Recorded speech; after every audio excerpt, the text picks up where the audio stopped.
There are more and more foundation shades for darker skin tones, so why is it still hard to find the right one?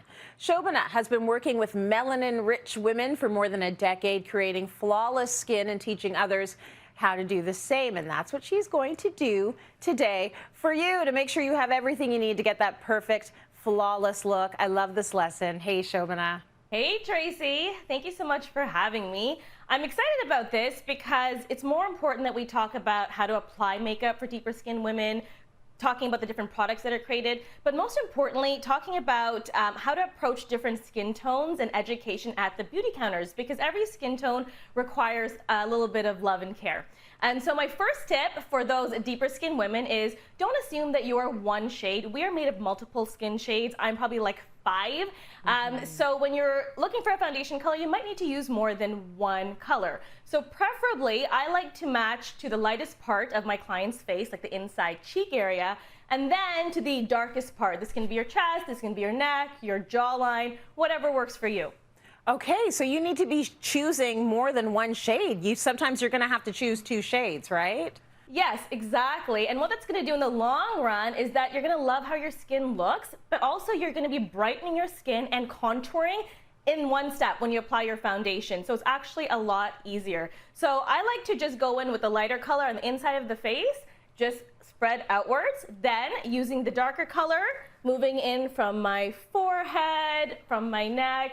And when those 2 colors match, you just blend, blend, blend. And that way you really maintain the integrity of your various skin tones. Now, would you ever just choose the darker shade like I like to do and just go deeper all over? Absolutely. I personally love doing that, especially in the winter. Just remember, you want to still brighten a bit so you're not too flat. And make sure it just matches your body and you're good to go. Just start with a range of colors or a range of products that have a large selection of foundation shades. I have a bunch of these, whether it's Maybelline or Estee Lauder, MAC, Fenty just came out with their new Pro Filter Soft Matte Powder Foundation. Just start with the brand that has lots of shades, I would say.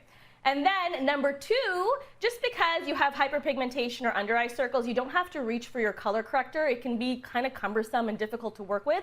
I recommend using a concealer that already has peach tones if you're like my skin tone, or oranges if you're a little bit deeper skin. This is going to actually neutralize the darkness but also conceal at the same time. You don't need to use color correctors.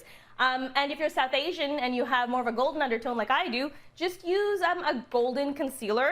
The NARS creamy concealers are some of my best, or some of my favorites, sorry, just because they have those undertones that you're looking for. Okay, Shobana, what have you got next? Okay, so next up, we're going to talk a little bit about brighteners. So rather than always focusing on highlighters, let's talk about getting that glow from within for deeper skin women. I find that yellow is such a beautiful color to do that with. And you have a palette in front of you from MAC. It's their contour and highlighting palette. And there's this fantastic yellow. It's called Soft Focus. You can buy it separately or in the kit. And what I'd recommend doing is just applying this in the center of your face after you've set your makeup to give you that glow. Highlighters don't always have to be shimmery. Can you try it on? Do you see how it's kind of golden and just glowing on your hand? Yeah, I've got it right here. And I've put a bit on, and I'm not sure if you're going to be able to see that on camera, but yes, I see a little bit of that golden glow. I am yellow, so I don't know if you can see the yellow I'm putting on top, but there it is. It's a little illuminated there. Exactly. So it's not ashy, and that's the key. And you can use yellows in creams as well. MAC has Conceal and Correct palettes that have multiple skin colors for different skin tones, so you can actually just get a palette that has it all, which I really love. And when you finish creating this beautiful foundation base, right, you don't want to ruin it by using a translucent powder that's too ashy or white. You want to stick with those yellows, Tracy. You said that you're yellow, so we want to stay with that. And Laura Mercier has some beautiful setting powders, and what's amazing is that they are yellow. So this is the Laura Mercier translucent color. It's more buttery yellow, it's what I use. And it keeps your face bright rather than dull. And I think you have that as well. And then this is like for deeper tones, you have a very golden color, which I love. I do. I have them right here. So you can see that yellowish look there. And Laura Mercier is a brand that you love, eh, Shobana? Because I take your suggestions seriously.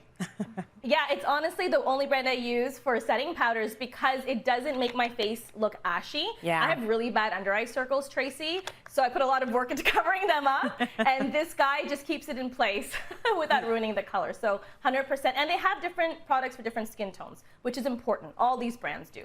Very nice. And you know what? I would never know that you had those under eye circles, so it is working. Okay, what have we got next? Let's talk quickly about how to make your face not look ashy, okay? So number one, when it comes to highlighters, look for shimmers that are gold and bronze, again, along with the themes of using oranges and peaches and yellows. And don't use blushes that are dull or unsaturated. The darker you are, look for brighter colors because you can wear brighter colors. It's magical, so really, really embrace them. You have the Fenty Cheeks Out Strawberry Dip, or drip, sorry. So it looks really, really bright, but once you actually apply it, and it just looks so beautiful. It gives you that pop, that flush of color. And if you are looking to contour, just say you're like an ebony, like the beautiful, rich, dark color, you can still contour, but the key here, Tracy, is that you're going to reverse contour. So rather than using a darker shade, you're going to use a lighter concealer, and just like you brighten your face, right underneath your hollow, you're going to apply this lighter concealer, and that's going to make your cheekbone pop. And really, you can use this for any skin color, and it's the new way to contour more naturally. You're going to see more of this. And if that's too much for you and you want to get some dimension and brightness, use a bronzer. So you've got bronzers as well here. What are you looking for in a bronzer if you've got a deeper complexion? That's a great question. So we have more options finally, because for a long time it was thought that bronzers could only be used for lighter complexions. And so what you're looking for is just to go a shade or two darker than your natural skin tone, and look for a matte color, okay? Because what that matte is going to do is I'll give you that contour that you're looking for. And what's nice about using a bronze as a contour is that it's warmer, and you don't have to be so precise. These are my 5 tips, Tracy, and I think that if we start talking more about the narrative around how we approach makeup, more women of different skin tones can really start embracing all the different shades that we have. Shobana, thank you so much. It's a crucial lesson. Love your tips and tricks, and we put them all on our website, cityline.tv.